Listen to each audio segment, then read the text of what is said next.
Ambazonia, land of freedom, usually reflects in our need. And your children shall be like the stars above. The Most High God being the watchman of this nation. Ambazonia, land of freedom, usually reflects in our need. And your children shall be like the stars above. The Most High God being the watchman of this nation. The question is whether this crisis in Cameroon is a domestic conflict or an international conflict. To address that, we have to go back to the era, maybe World War I. Before the Cameroons got divided into two parts, it was German territory. It was colonized by Germany in 1884. Then after World War I, Germany lost the war. The French and the British took Cameroon and split Cameroon into two. Now, so we could see Cameroon, southern Cameroon, as the spoils of World War I, as one of the spoils of World War I. All of Germany's colonies in Africa were seized, and that seizure planted the seeds for World War II. One of the reasons why Hitler became so popular, and we must not forget to realize that he was elected democratically. Hitler did not come to office, to power by force or by military coup. He was elected, by the Germans, and he ran as a populist candidate. And he ran promising the Germans that I will regain Germany's honor. The lost honor, the humiliation, the seizure of our colonies. I would, elect me, I would come to office and I would recapture that lost honor. And the German people did.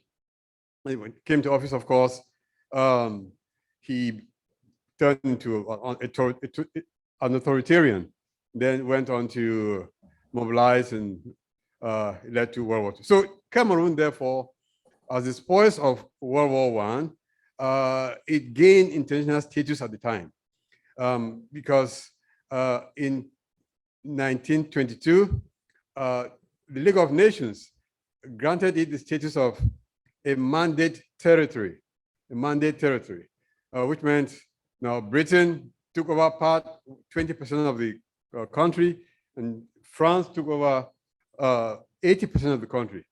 And then it went on to, because for Britain had a bigger catch right next door to southern Cameroon. That bigger catch was Nigeria. Nigeria is about 10, 20 times the size of southern Cameroon. So Britain did not care much about investing or administratively or financially in southern Cameroon. What it did was it found it convenient to attach southern Cameroon to Nigeria. And so southern Cameroon was administered indirectly through Nigeria, through eastern Nigeria. And so for that, there's abundant evidence to prove that southern Cameroon is actually an international, has international recognition. And so the conflict that's going on there now is rooted in that status, in that recognition, a recognition that goes back to World War I, to British mandate territory, and then to attachment with Nigeria. And you look at archives in Nigeria, you see Cameroon as part of its territory. Now, there's this an interesting case. About 8 years ago, a gentleman, Mr. Teku, the former vice president of Nigeria, he came up candidate for president in Nigeria. He declared his candidacy was to run, and he was disqualified on the grounds that he was born before 1960, at the time when Cameroon Northern and Southern Cameroons were not part of Nigeria. So that is proof, additional proof that Southern Cameroons, or the crisis in Cameroon today, is an international crisis. As an international crisis, we expect the international community, the UN, the US, and global policymakers to step in and work to find a resolution. Thank you. So we'll go ahead and thank you, everybody. Thank you, Dr. Roberts. I would close by just saying, and this is stealing from Dr. Roberts since I've learned so much from him. Sometimes thinking about national versus international, that probably may matter when we start thinking about mediation. Unfortunately, it has come that this matter mostly falls to us. And maybe we think about sovereignty and self-determination. We are one of the few people that has de facto independence on paper, but neither sovereignty nor self-determination. And it may be that we have to separate those two and see how we achieve them individually or separately, collectively or separately, right? And on that note, I would like to end by giving a shout out. I know there are many people, groups I haven't, to my uncles in Bali and my cousins in Gokutunya, who all came out today and showed their sovereignty despite the 40 trucks of troops we saw. Thank you, Dr. Ndofo. Professor Roberts, good morning, and once again, welcome. We have a hall here. It's close to almost 50 people who are anxiously waiting to hear from you. So you now have the camera, the microphone. Professor Roberts. Hello, thank you, everybody. I do have a couple of opening remarks, and then if you don't mind, I will then share my screen, because if anybody's seen any of my presentations before, you know that I live by PowerPoint. So if that's no problem, I assume I can share my screen. Is that true? I think it's Scott that's organizing the, I'll do that in a second. I'll just open up. Distinguished guests, fellow speakers, panelists, ladies and gentlemen. And I don't know if I have a complete list of everybody in attendance, so please let me also assert my Nigerian and apparently now common within the virtual UN intergovernmental deliberations during the pandemic, the Nigerian prerogative of asserting that all protocols are observed. On this auspicious day, October 1st, please let me thank all the organizers who have reached out to invite me to this important conference, and particularly Dr. Fubenjong from UMass Dartmouth, and my friend, Dr. Emma Osong, who continues to invite me to these events or to various events, even when, as she knows that I'm prone to do, I will find a way to upset some part of the audience at some point during my discussion. But that is not my intention. If that happens, I hope that that's just an opportunity for us to launch into fruitful discussions. But before I give my formal presentation, I just wanted to say a couple of things. First of all, as Dr. Fubenjong mentioned, I was planning to be there in person, and I actually got quite a ways along the logistics of that. But with the COVID crisis in my particular province, Alberta, is currently the worst in Canada by a long shot. So between the university restrictions about travel and travel across borders, it just couldn't work out. So I apologize. I'm very impressed that I think it's Grant came from Hawaii, which is even further away than Alberta. But of course, he's flying within the same country. Anyway, I wish I could be there in person. And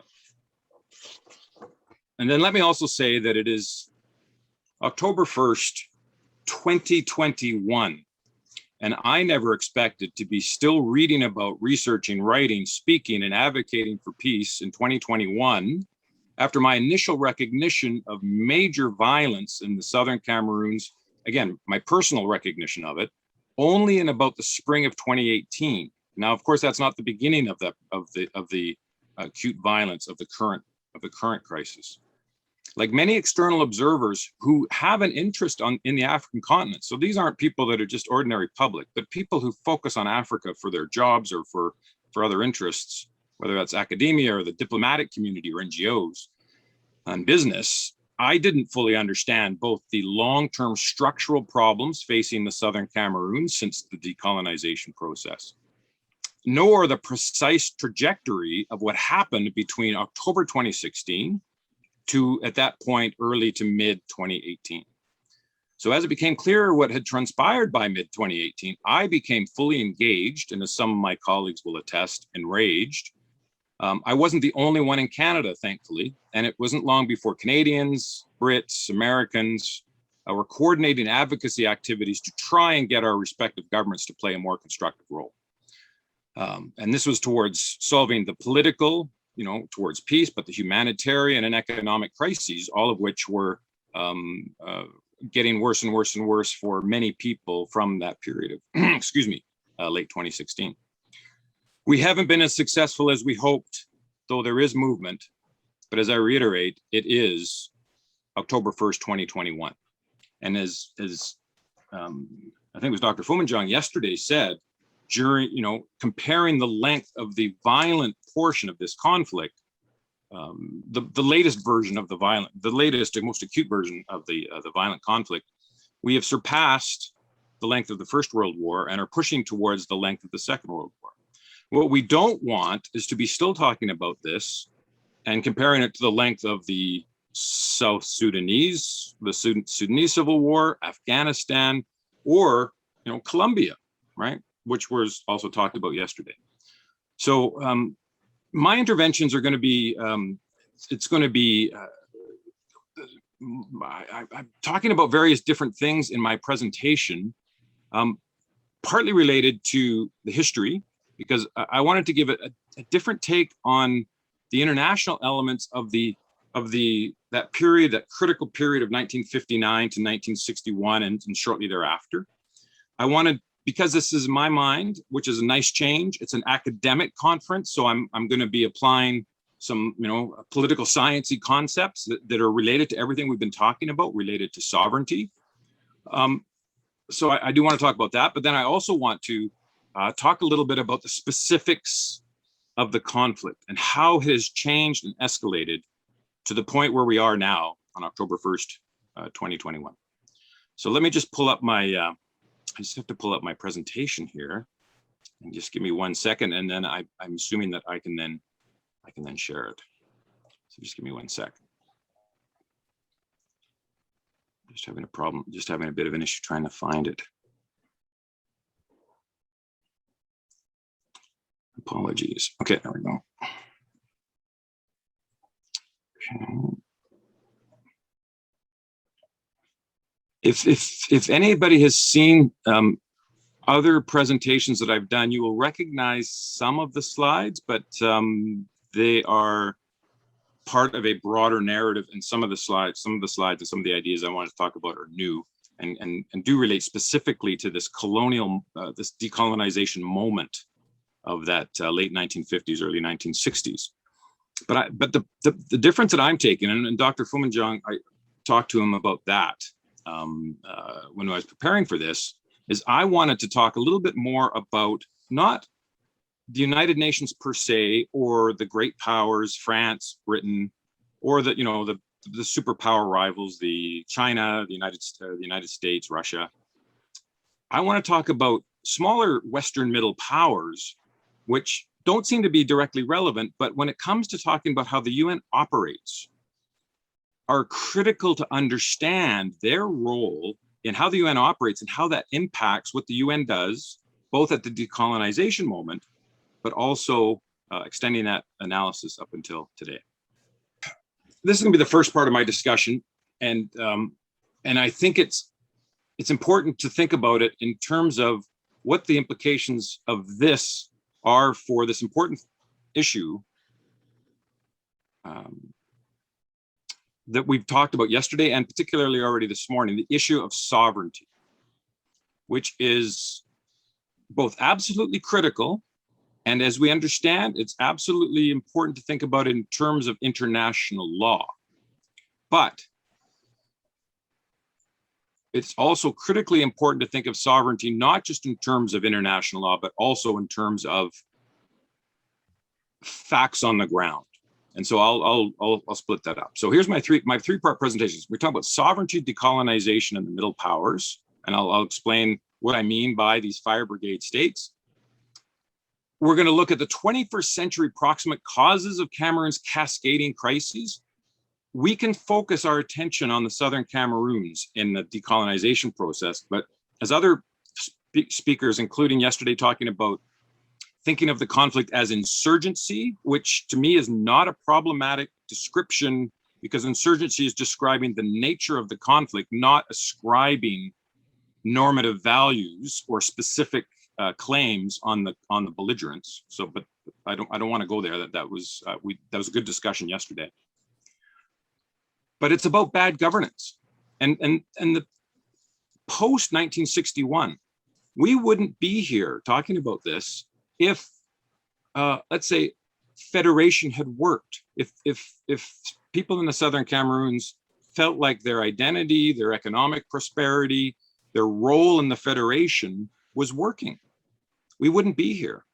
And as if people follow my Twitter feed, the one thing I just wanted to show as an example of that is the irony of the security forces, as we know, right now, have been surging into the Northwest region, but they've been, with all these heavy duty vehicles, heavy armored vehicles, but just ordinary vehicles and Jeeps and trucks and stuff like that, they've become completely bogged down by the road network, because the roads are very bad in most of the Northwest region. Well, that is exactly the point. When governance has failed for so long that the roads are impassable to military vehicles, and the military are complaining that the government and the politicians over the years didn't build good roads, if they had built good roads, we wouldn't be here. So that's the irony of this whole situation. It's about bad governance. So, and then I want to talk a little bit about the military escalation since 2017. And so we can talk about the specific I can show you some examples of how that has escalated, what the international community seems to ignore. But then we also really, really, really do need to drill down into the international obstacles to peace, justice, and democracy today. And again, that brings me back to not just the big players, France, Britain, China, but it does bring me back to the middle power players. Because two of the key middle power players of that decolonization period, Ireland particularly, but then also Norway, and I'll explain that, are now currently on the United Nations Security Council again. And so this is where this arc, it won't be completely a perfect narrative, but I want us to try and make that link between those countries at that period, including Canada, and their potential role today. So what am I talking about when I talk about Western middle power fire brigade states? What do you mean by fire brigade states?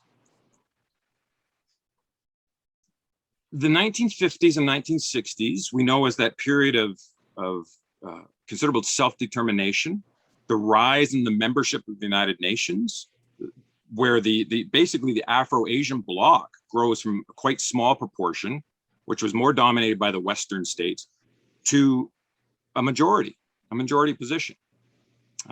The global South, Asian states, African states, Latin American states become the majority in the United Nations by early to the mid 1960s.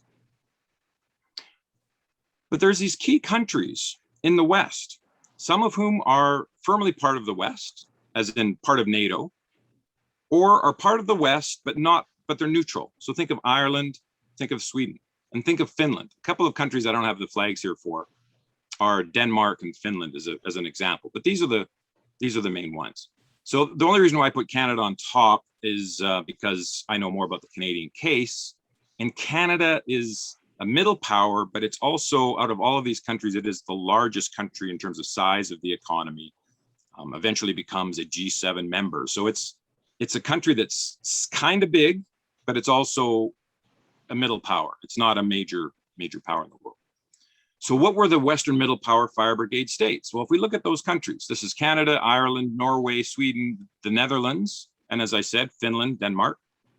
These are Western middle powers who particularly cared about the future operation of international society.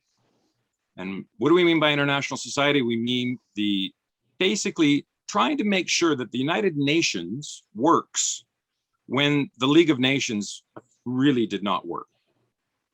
And why do Western middle powers really want this global system of rules and institutions to work? Well, partly, again, partly, not always, but partly it's related to their own lack of power in the system. Middle powers, smaller powers do like the notion that there will be rules governing international society, which in some ways, not all the time, obviously, limits the power, the arbitrary nature of power in the international system that can be wielded, of course, by the largest states. Excuse me. So, of course, sovereignty, and we'll talk about this in a second, sovereignty is the key element there. So we'll talk about that. So those are the fire brigade states. Why do we call it fire brigade? Because these are the countries that would actually go above and beyond to make the system work. They had many diplomats embedded in the international system. They would join and create all sorts of international organizations and institutions, both within the United Nations system and outside the United Nations system. And then we have, when there was a problem in the world, a threat to international peace and security, right, declared by the United Nations Security Council most of the time. We do know that there's also exceptions where the United Nations General Assembly can also do that. In limited circumstances, it's very difficult, but they can do that if the United Nations Security Council is not acting. But in threats to international peace and security for Chapter 6 and Chapter 7 of the United Nations, who were the countries that were the ones that were stepping up? And here is what I'm talking about is ultimately it's the notion of peacekeeping. So when the Suez Crisis happens in 1956, the British and the French, who are great power members on the Security Council, permanent veto members, are involved in the crisis. They can't be a party to solving the crisis. So it is the United States. It is some acquiescence by the Soviet Union, but it is mostly the middle powers, Canada and others, led by, of course, somebody else who was discussed yesterday, Dag Hammarskjöld, the Swedish Secretary General, who come up with this notion of peacekeeping. And who contributes the troops in 1956-57 to the first United Nations Emergency Force? It is some larger, some country, Brazil, for instance, but it is these countries. It is Canada, it is Sweden, it is Ireland, right? These countries are the ones that are start to actually say, well, we're going to send troops. We're going to fund these missions. And why do they do that? They do that because threats to international peace and security during the Cold War often were couched in terms of those Cold War problems, that even internal crises, right? And again, I'm not going to try and label the current crisis in Cameroon as internal or international, because I'm not sure if it actually matters that much. Because the United Nations Security Council can declare any crisis a threat to international peace and security, or we wouldn't have huge peacekeeping missions today in places like Mali and Congo. And for instance, the Congo mission that launched in the middle of 1960 or early 1960 was, again, the Congo crisis, the immediate post, the decolonization process. The country becomes independent on the night of June 30th, 1960. The government asks, and this is still, it's an internal crisis, but it's still seen as a threat to international peace and security. So in international law, whatever the United Nations Security Council says is a threat to international peace and security, it is. Doesn't matter if it's actually an internal to the borders crisis or not, right? So, but it is the fire brigade states that are the ones that are on the ground that actually do the heavy lifting. It's not the Americans or the Russians or the Chinese. China, of course, was not, mainland China was not part of the UN at the time. It is who were on the ground with guns. It were the Indians, it were the Nigerians, it was the Ghanaians, but it was also the Irish and the Swedes. And Canada was on the ground too, also in Congo. So the fire brigade states are those states which actually try and make the system work, even when other countries don't really care that much about trying to make the system work. And first it was the Western middle powers, but then it was independent Asian states. It was emerging Latin American states that were starting to assert themselves in the international stage, but then it was African states too that end up being part of this effort. It is the smaller and middle power states which are trying to make the system work. And so only focusing on the great powers all the time can be problematic, because it is the smaller and middle powers which actually provide both legitimacy and authority to the system, as well as some of the resources, money, but also personnel, diplomatic personnel, effort, hosting meetings, creating new organizations, hosting institutions over time. And so that's why it's really important to think about these states, especially at that critical moment when some of these states were actually on the trusteeship committee in the United Nations. So how important to African decolonization and independence were these states, and particularly to Cameroon? Well, I'm still in the midst of my research because I haven't been able to research all of these countries, but countries like Ireland and Canada, who were heavily involved in the United Nations activities by the late 1950s, we're listening to other leaders in the world. We're trying to influence, or at least had a say in how some of these issues were going to be worked out. So it's important, and again, I'll talk a little bit about these countries in general, but also vis-a-vis Cameroon. How do they influence the process that leads to the plebiscite, which then leads to the problematic decolonization on October 1st, 1961. And I'll talk a bit about that. And then given realities of acute conflict since 2016. So then jumping ahead, keeping the notion of these middle power ideas in mind, how could these countries, these types of countries, potentially play a part in the international elements of the solution to the current problem? So here's the key. I've used this slide before. People use this quote from Ban Ki-moon quite a bit. Sovereignty, of course, remains the bedrock of international order. If we didn't have sovereignty in terms of the general recognition of political independence and territorial integrity of states that are members of the United Nations General Assembly in the international system, there would be more struggles over borders. There would be no restraints on claims, etc. So it's important, right? It's absolutely important. And it's particularly important for smaller and weaker powers, which is why even today, and this is what we have to understand, that African countries are pretty jealous about protecting this notion of sovereignty from non-intervention, given 500 years of European intervention, Western intervention. But Ban Ki-moon was smart to say as well that sovereignty is critically important, but if we use it as a shield or as a wall to solving the real problems of people, of societies, of individuals, of families, etc., then it is a problem, and then that notion of sovereignty starts to weaken because it's seen as illegitimate.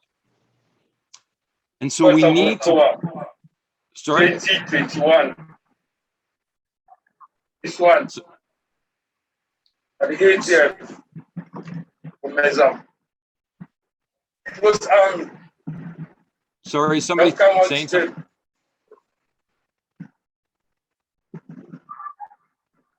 Can everybody please mute if they're. Okay, so this is going to be the political sciencey component of my discussion. We've talked a lot about sovereignty, but I want us to think about it in two different ways. There is the critically important notion of sovereignty in international law. There is nothing in international law that says that sovereignty is related to specific documents, or registering sovereignty, right? That's not how sovereignty, even in international law, works.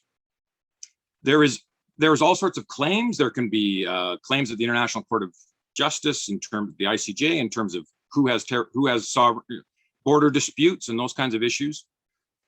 But sovereignty in the international community since 1945 is, if you are granted membership of the United Nations General Assembly, if you are a member of the United Nations General Assembly, the protections of legal sovereignty are through the UN Charter. So that's, if you're a member, you have to you get the protections, but you also have to respect the Charter. That's the theory, right? This is all the legal, the de jure aspects of sovereignty. But we know that sovereignty is also about the facts on the ground. And if we think about de jure sovereignty as the legal recognition of a jurisdiction that sits in the United Nations, vis-a-vis the de facto legitimacy, authority of that recognized state, recognized government over a particular territory, those two things, hopefully they line up. But for many places on the planet, they don't line up. That the recognized sovereignty that's there ensconced in the United Nations General Assembly does not line up with the ability of that state to deliver public goods, the protections of people against that state in terms of violent repression. So when Ban Ki-moon was talking about sovereignty as a shield, this is the problem, that de jure sovereignty that is jealously guarded by most countries in the world, especially the smaller middle power states, including in the West, who don't have the power to exert their sovereignty against great powers, will default to protecting and supporting de jure sovereignty, even when the de facto sovereignty, or even when that sovereignty is being used to persecute people within those borders. The issue then becomes, at what point does de jure sovereignty, when should countries be sanctioned internationally for the way they are using that privilege? We call it a right, but it is really a privilege to claim de jure sovereignty as a sovereign actor in the world. And that's a problem that's been dealt with for thousands of years, even before we think about post-Westphalian sovereignty. But we're still trying to come to grips with that in the contemporary age. We maybe tried to do that with R2P, which has been difficult to work with for all sorts of reasons. But what I want us to think about is, when I say a sovereignty game and a development game, I don't mean game as in it's a child's game. I mean a game in terms of what are the rules and who are the actors. In the sovereignty game, the rules are basically sort of outlined in the UN Charter, has been pointed out, and the actors are states, but particularly the elites that run those states, the dominant coalitions of elites. And so the politics and the constitutionalism of a state have no bearing under international law about whether you can claim de jure sovereignty or not. And again, that's a problem, because you don't have to be representative. You can do all sorts of things and get away with it. But also, part of this de jure sovereignty game was states that were becoming independent in the 1950s, 60s, and 70s under the de jure just recognition, self-determination part of the international system. Many, if not most of these countries, especially in Africa, did not, they hadn't been independent. Some of them had not even had self-government. We know Southern Cameroon's had. And so there was no real expertise or specific ability of that new state to easily start to deliver the public goods that people were expecting from that. So the development game then is, how are we, as terms of the international community, going to help states become empirically real, de facto real? And so if we think of Western middle powers, we think that they played an important part in the sovereignty game because they are interested in supporting the rules of the international system. But we also know that they started only basically starting in the early 1960s to also say, well, yes, but we also want to fund the de facto development of those states. And my argument has been in my work that if you are only focused on those two elements, and those two elements are being driven by domestic political considerations of Western middle power states, you are still ignoring the fact that the sovereignty game, which can be played as a shield, and the development game, which can enable elites to stay in power, still does not create what we would call de facto sovereignty, which is states which are actually delivering public goods in ways that are legitimate, relatively, creating opportunities for people without discrimination, without specific discrimination. But the problem is, this is very hard to do through either the sovereignty game or the development game when the governing elites of countries, and I'm not just saying Africa, I'm saying anywhere in the world, but in this case in Africa, do not face any consequences for their lack of political accountability, responsibility, or for being able to deliver public goods. And that is built into the nature of the system, and which has been supported by middle power. So again, I know this is a little bit more academic or thinking, but I'm just, as a general framework, I want us to understand that as we now quickly go through some signs. Well, what does this actually look like? How does this actually turn out? Here's Cameroon. And again, this is the entire country of Cameroon that received official development assistance from the OECD, which are basically the rich Western countries that have donor aid programs starting in the 1960s. And this is millions of dollars. This is $200 million in current dollars. Like in terms of, 1965, this is not much money, but it's in much more, dollars that haven't been deflated. So even by the end of the Ahidjo period here's a country that in $200 million US in grants and concessional loans. This isn't lending. This isn't foreign direct investment. This is just effectively free money that goes into aid projects or to projects where the government has public goods related issues. In my mind, part of the issue has always been that the often altruistic and or economic interest oriented foreign aid projects will actually ignore all of the negative political consequences that they are sometimes enabling. And that's as true for Canada as it is for most other OECD countries, or China, or the United States, France, Britain. It's not that different. The altruism is limited. So here's what and again, take note of this. This period here, this wasn't a whole bunch of new aid that was going to Cameroon in the middle of the 2000s. It was debt relief. And so that debt relief was paying off commercial loans that were granted to Cameroon during this period. So this is that period of structural adjustment of the 1980s, debt reconsiderations during the 90s into the 2000s, until all of a sudden Cameroon was going to be off the hook for much of its debt.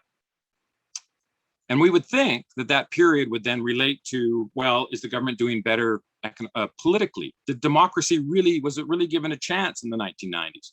But those considerations are ignored, as we see by the recent IMF decisions today too, right? Those don't seem to be linked, and that is also problematic. So I just wanted to show, because people say, well, no, these little countries don't matter. Here are 1960, which is really sort of the beginning of what we would call the decolonization period, although there were some countries before. In this, again, US $1 million, which again, worth a lot more in those days. But here's all of these countries which basically had minimal, if any, aid programs in 1960. By 1970, they all have aid programs that are in the millions of dollars. But Canada is leading the pack. Canada builds its aid program up very, very quickly. And why does it do that? Because here's Canada, a member of the Commonwealth, so very close to countries like Ghana and Nigeria, right around or after independence. But Canada also, of course, is a bilingual country with ties to France, but also ties to what eventually become the Francophonie countries. So Canada starts off with a bang, focusing on the Commonwealth British, or the ex-British colonies in Africa. but then and by the middle of the 1960s is also focusing on the Francophone countries. And of course, that also then means Cameroon. So Canada is leading even more so than Belgium, which had the colony, which had that long history in Congo. So Canada is leading the pack. You say, okay, well, that doesn't matter. How does that compare to the great powers? Well, here's Canada, starting very slowly here. But by 1975, Canada is a greater grantor of development assistance to sub-Saharan Africa than the United States, the United Kingdom. Here's the United States. This is Japan, and there is the United Kingdom. Only France, which is way ahead of everybody because of obvious reasons, and then even Germany is starting to sneak by. So Canada, by the middle of the 70s, is still, in terms of aid, is a major player, right? And I think that ignoring middle powers and how this impacted both the diplomacy, peacekeeping, peace, shaping international systems, shaping those rules, which African states are now playing within, and development assistance, which is actually hopefully funding development, but is often enabling bad projects and bad governance with no consequences to Canada. I think we sometimes forget about that. And so this is where I just really wanted to throw that out there. Excuse me. So you can see here that Canada had 4 embassies in Africa, excluding South Africa and North Africa, by 1962. The only embassy that Canada had in all of Francophone Africa was in Cameroon. It was the first place that Canada put an embassy.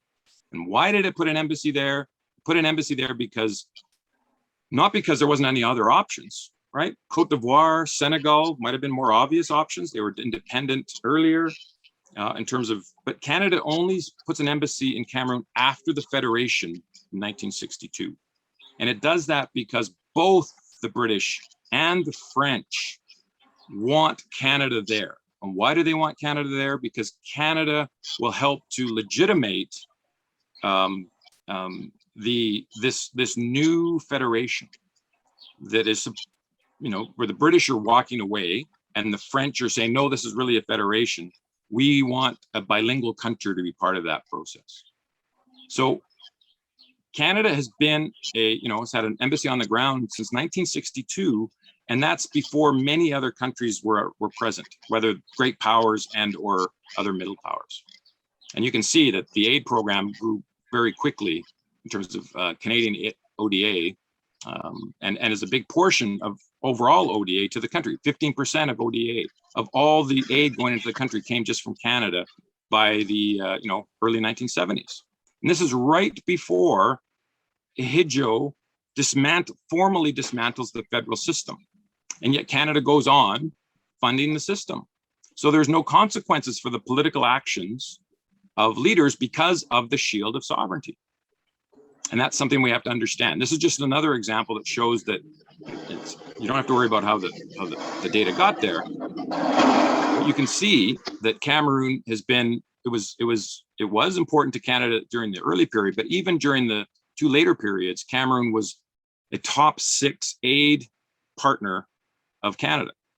So Canada has to be somewhat culpable in terms of enabling this system to keep going when it wasn't delivering for people in southern Cameroons or in the country as a whole. All this is showing here is a relative activity level of Canada vis-a-vis Cameroon on a scale that goes from 0 to 16. I can't get into the details, but you can see that for very quickly, it became a medium priority country. And at some points, if you actually include, big chunks of foreign, debt relief, the country was a high priority for Canada.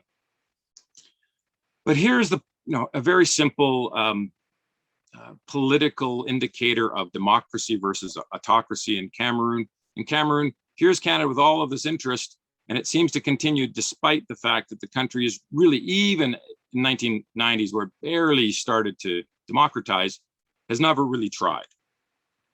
And that is important to how the Southern Cameroon's problem gets worse and worse over time. So here's sort of the snapshot, which leads me then talk more about the contemporary crises. Is all these countries were working in Cameroon to try and to help the country along, and Cameroon was never able to utilize that kind of international assistance, its natural resources, its human resources, in a way that could drive economic growth in ways that would help many people, compared to a country that was like Botswana, which was much, much, much poorer than Cameroon at before independence. And Cameroon had a head start, but Cameroon's not done very much. And we've seen Botswana grow tremendously. And yes, Botswana has diamonds, but countries have had all sorts of natural resources like Cameroon and not done much with them. Botswana was able to do something. It's had a democratic system. It's had regular elections. It's had 5 different presidents since independence compared to 2. That does make a difference. And yet the international community in the West still supports these governments, even when they show themselves to not have the interests of the country at heart. And I guess my overall then sort of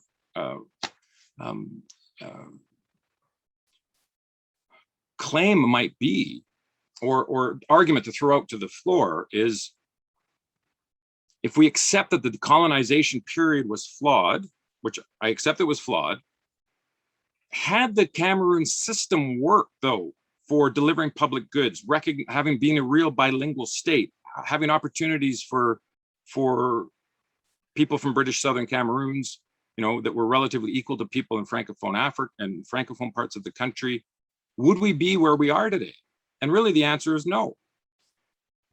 A big part of the issue is the governance of the country never worked, and it particularly didn't work.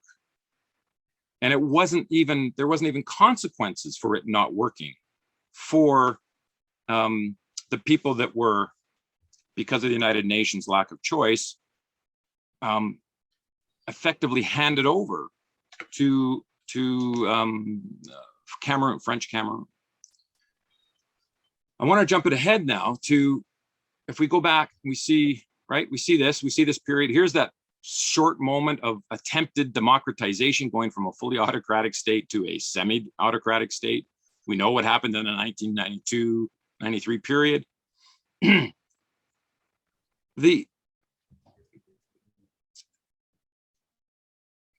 Part of the reason why the government doesn't feel like, even today in October 2021, it needs to change its tactics is because it's shown time and again that it has the international community, and not just France, but it has the international community wrapped around its finger.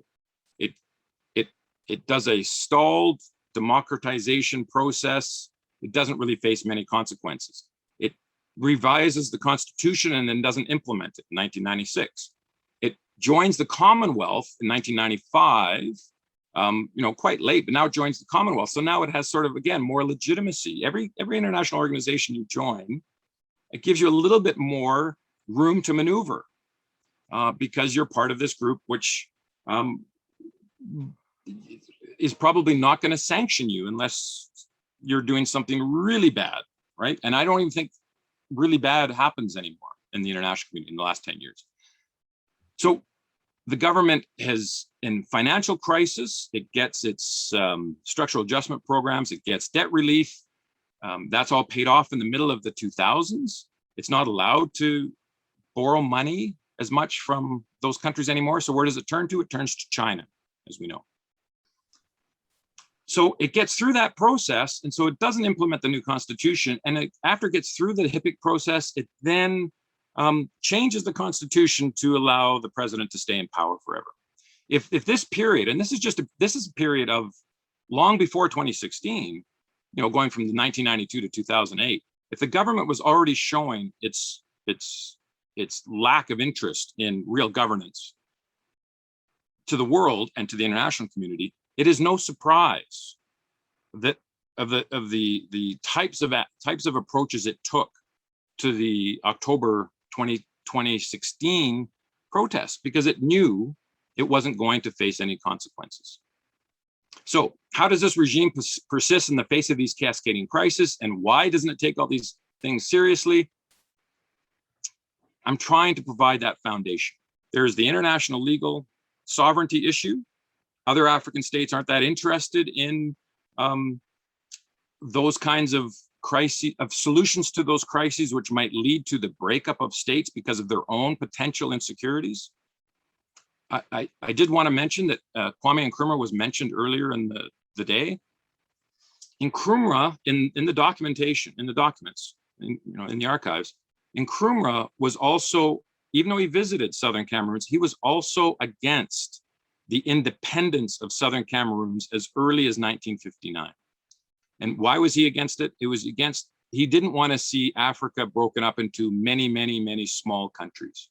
He was worried about the balkanization of Africa. He was promoting the notion of a United States of Africa. But by 1959, he didn't want to see all these countries, or didn't want to see these countries break up. So when countries like Canada, who are close to Nkrumah as the first African member of the Commonwealth, say that, people like Lester Pearson and Diefenbaker listen to Nkrumah.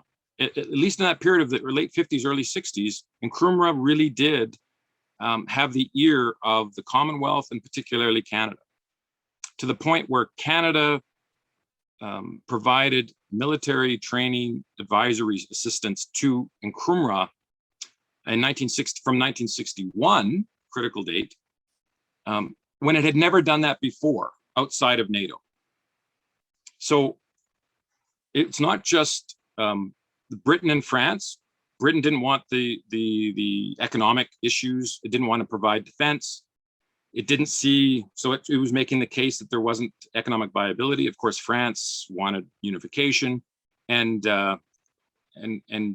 so, but if African states are also telling some Westerners that they don't want to see it independent, then Southern Cameroonians are really in a bind. And I think by the middle of 1959, Endeli, Foncha, and the others recognize that the notion of pushing harder for real independence, like an independence option as part of the 61 plebiscite, was off the table. If the colonial powers and some African powers and some Western middle powers preferred issues like federations to outright independence, where were you going to get support? And again, I think that the reality, the de facto reality was they saw that writing on the wall. That doesn't mean it's right? That doesn't mean that it's right. There were smaller countries that became independent. So jumping ahead, 2016, the country is in a crisis today because of 1959-61, yes, because of ongoing governance, political issues since the 1960s, 70s under Hidjo, yes. The formal end of a failed federation in 72, yes. Fiscal mismanagement for much of the 1980s and 90s, 2000s, yes. But the government gets away with it because of the shield of sovereignty. And that is part of the problem where we're at today. And again, I'm not going to go into all of these. These are all the cascading crises, but this is the fundamental crisis. So, I've used this. This is just showing the fiscal crisis of the country in the 2000s, or the 2010s, which again, backdrop to the current crisis. The country can face economic crisis after economic crisis and still always get bailed out by the IMF, the World Bank, the African Development Bank. Now the Eurobond, investors like the high interest rates, 6-7% is still pretty good.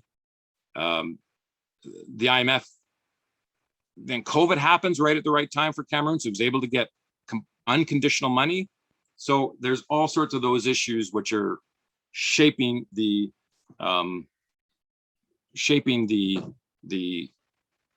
calculations of the government in terms of what it's going to do. We know that China, Russia, on the Security Council have basically formally said that this is an internal issue, shouldn't be dealt with, and you can't overrule their veto. We know that Nigeria thinks that this is an internal issue, doesn't want it to be seen as an external issue. We know the United States has economic interests. We also know that France and Britain also have economic interests. So we have all of these countries and organizations which are not all on the same page, but because of their interests, they are not interested in seeing this as anything other than an internal issue, which is a problem. But it's also, what I want to get back to is focusing on the Canada, the Ireland, the Norway, 2 countries now on the Security Council. What can middle powers do when they are so important to the functioning of the international system, both financially and diplomatically, but that system is enabling this regime to keep going with the military option and to not even put discussions of how to solve the crisis in terms of negotiations, in terms of recognizing the failed nature of the federation from 61, 72 to the contemporary period. What can be done to break down that idea of the shield of sovereignty in a way that doesn't freak out the Western middle powers, it doesn't freak out other African countries? And I think that is part of this nuance that we need to be trying to deal with. Is the international law aspects are important and should be pursued, but the de facto reality of the interests of all of these countries, which are not strictly economic, but they are related to this idea that sovereignty is worth protecting, not for Cameroon per se, but also for themselves. So how do you change that narrative to say it would be better for the world that this part, this failed federation was actually perhaps broken up? How do you make that case? And that's one of the things that we need to perhaps discuss during the rest of the day. I just wanted to mention that it's October 1st, so Kenya is now the president of the Security Council for the month of October. There is potentially a small opening that we might want to consider. Okay, we know about the British economic engagements. We know about everything that the government has tried to do, but I also wanted to speak to how this crisis has escalated militarily. And I'll basically end it here. If you give me, I know we're at 10:10. Can I have another 10 minutes or not? Are we going too far over time? Yeah, go ahead. That's fine. Okay, thank you. We know that Cameroon was facing, effectively facing international security crises in the 2010s. It has been a regular contributor now to the peacekeeping mission in Central African Republic. Again, the Central African Republic peacekeeping mission is effectively an internal crisis, and yet it was a United Nations mandate that it wasn't a threat to international peace and security. So again, I'm just we've got to get off the idea that it matters whether it's an internal. No, it matters if it's seen as an issue that could have international implications. And absolutely the Cameroon crisis, as we've seen it today, has that. More so, I'd say, than the Central African Republic does. And yet there's been a peacekeeping mission there and major international engagements off and on for decades. But then you had the Boko Haram crisis in the north, which is an international crisis and has had all sorts of international responses, including from the United States, etc.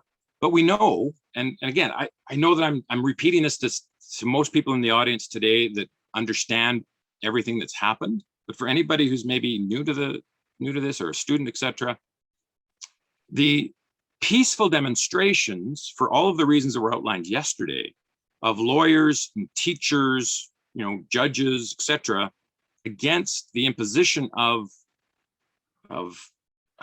French in a certain way, French teachers in the schools, French judges, trying to effectively reduce the common law approach, reduce the use of English in the court system. Of course, there's going to be protests, and they were peaceful protests. Nobody was picking up guns in October 2016, and so that was an opportunity for both the government to try and deal with these legitimate grievances, in a way that made sense, and politically. But the government has no political constraints in Cameroon. So what does it do? It sees every major protest as a existential threat. And so what does it do? It throws in the police, it throws in some military, it arrests leaders, and we know many of the leaders that were arrested then.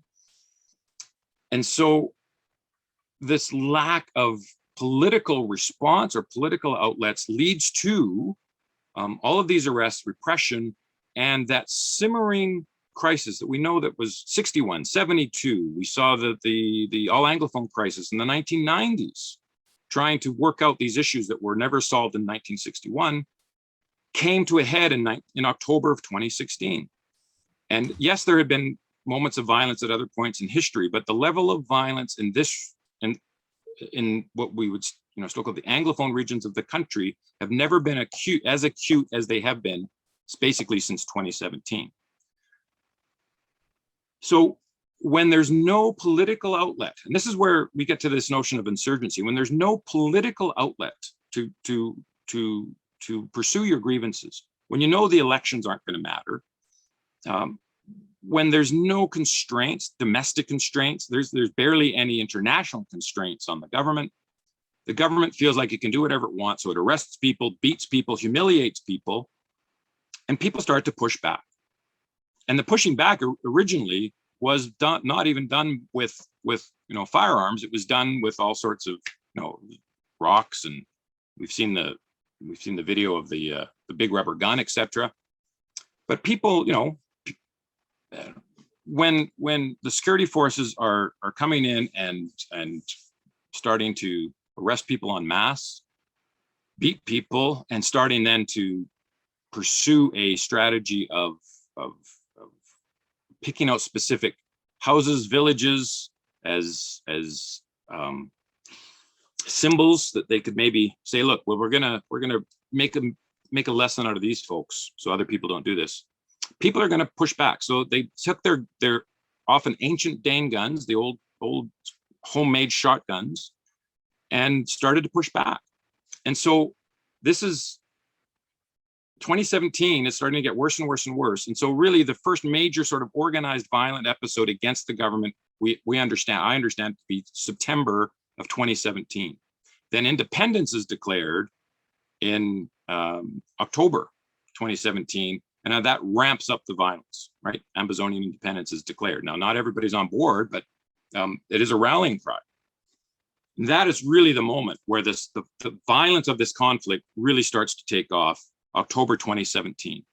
And how do we know that the government's committing to a military strategy versus a political strategy? Because the government, who thinks this could be, quashed pretty quickly in late 2017, realizes it can't, and it establishes a new regional military command within its own country, right? Headquartered at Bamenda, RMI 5, and starts to militarize the Bafut airport, the Bamenda airport. And when the government, which has all sorts of economic constraints and is now under an IMF emergency 3-year credit facility, is taking its limited fiscal space and investing it in the military option in a big way, it has no interests in compromise.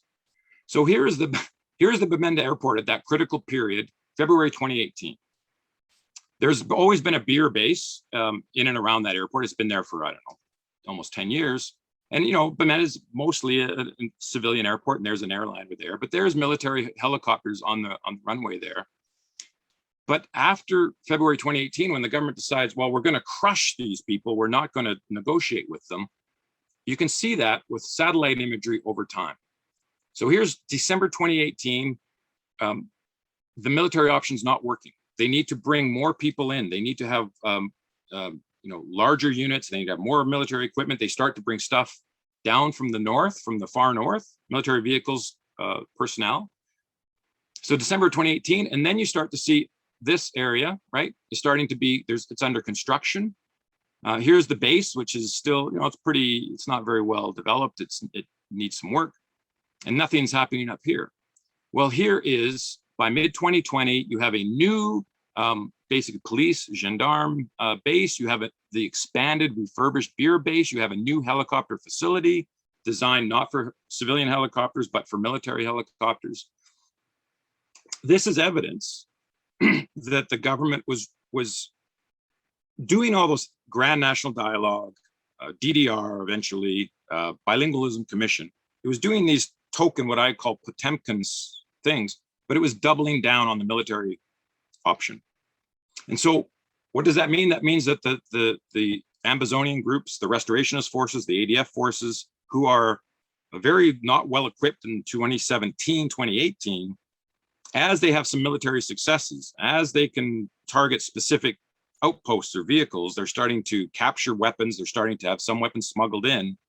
Their military capability is escalating through 2018 and into 2019. But particularly by late 2020 and 2021, even as the government's telling the world that basically the war is over, that the grievances have only gotten worse. The number of people that have been killed, the villages that have been burnt, has only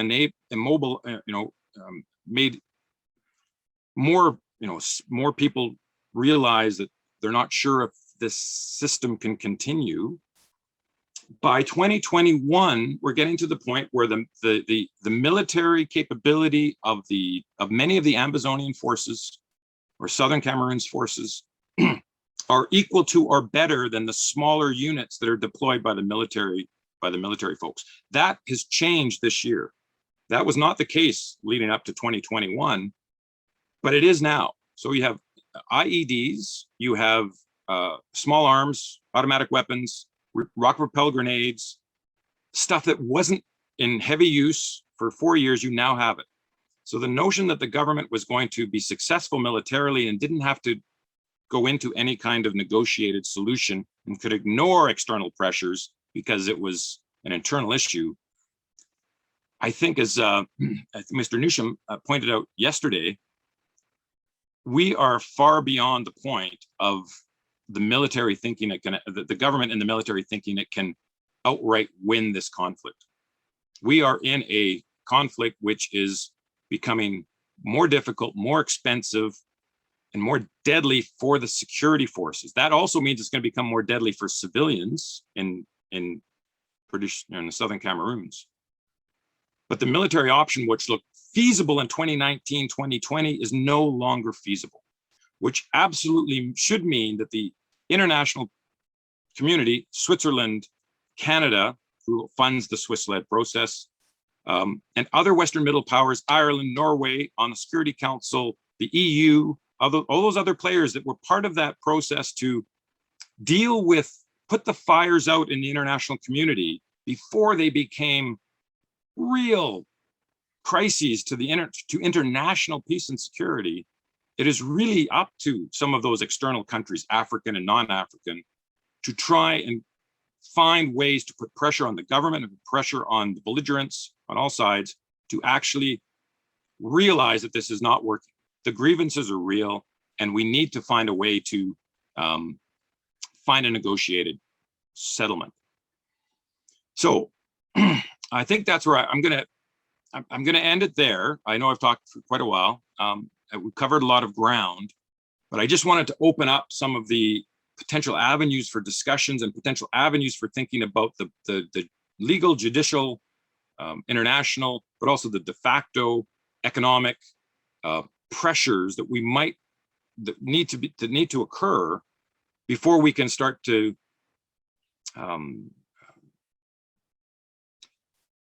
before we can get out of this, what I would say is a current stalemate. And again, part of the insurgency thinking is we're in a stalemate where nobody can win. That's usually the time when the crisis could be ripe for resolution.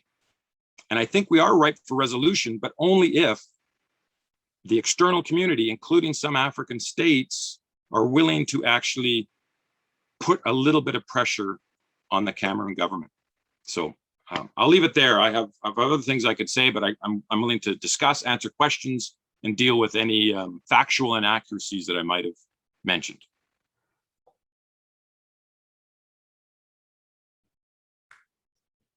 Thank you, Professor Roberts. Every time I listen to you, I feel a little bit smarter.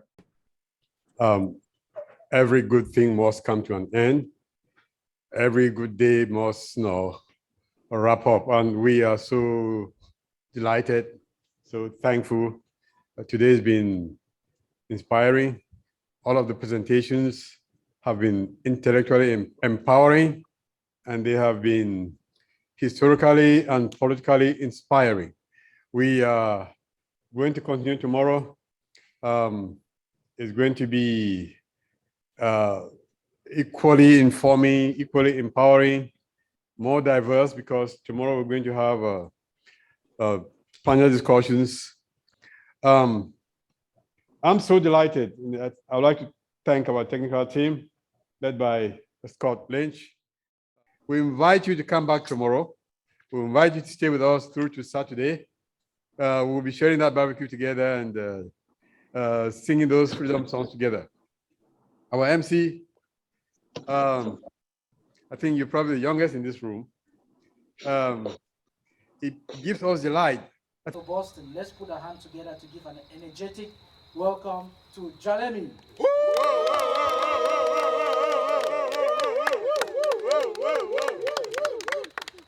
Thank you, thank you. Thank you very much. My name is Jalemi. I am a very proud Ambazonian. I am a reggae artist from the Republic of Ambazonia. Yes. Isn't it wonderful? Yeah. Thank you. And the song I'm going to perform this evening is called Ambazonian People. Thank you. I dedicate this song to all the Ambazonian people who are suffering and dying in the prisons. And the only crime they committed is being honest, fighting for equal right and justice. Freedom. Fighting for freedom. Wow. I dedicate this song to all the women, Ambazonian women, who are suffering and dying, being raped every single day by Cameroonian soldiers. I dedicate this song to the innocent Ambazonian children who are suffering and dying in the hands of Cameroonian soldiers every single day, and the whole world is watching. Baby Martha, 4 months old. Mami Api. La République du Cameroun soldiers. African Union is watching. Samsoya. Gabo 23. I dedicate this song to the refugees, the Ambazonian refugees, who are suffering and dying from all sorts of illnesses in Nigeria, in Ghana, and across Africa. They did not belong there. They were supposed to be in Ambazonia, living their normal lives. And I dedicate this song to all Ambazonian freedom fighters. Doesn't matter where you are. I have one thing to say. Ambazonia must be free. We must be free. Amen. Free. Ambazonia will be free. Yes. Be free. Thank you. Live free or die. Die fighting.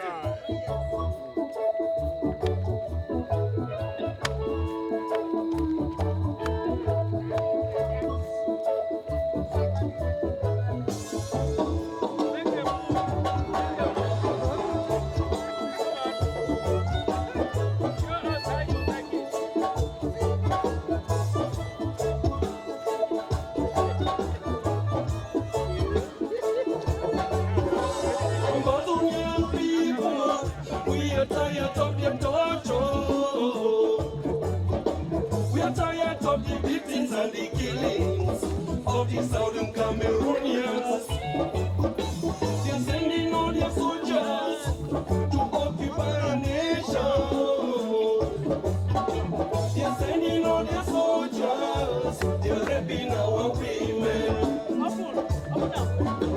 They're rolling on the prisons with Ambazonian people.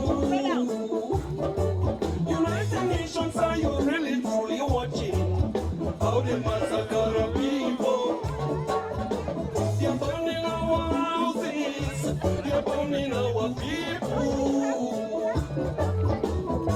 We have become like slaves in our own sweet home. Ambazonian people, this is our moment. Ambazonian people, we need to stand up for our freedom.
American government, why can't you stop these killings? We see the French government promoting the genocide. You specialize in killing our people. So breathing, where are you? From Libya to Gaza, you're killing our people. Ambazonian people, stand up for your freedom.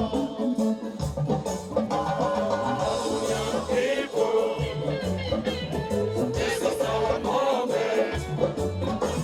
Ambazonian people, we need to stand up for our freedom.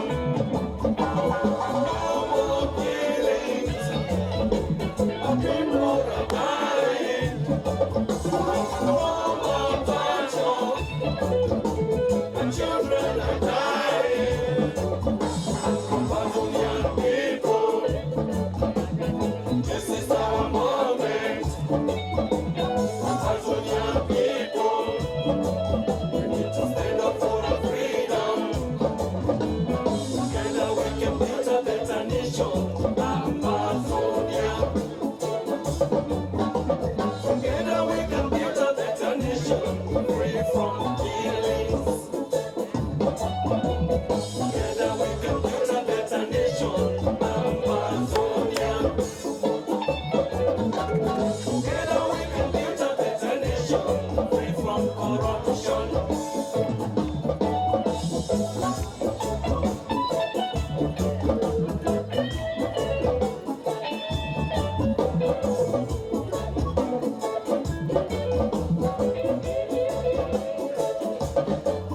Clearly watching how they massacre our people. They're burning our houses. They're burning our people. We have become like slaves in our own sweet home.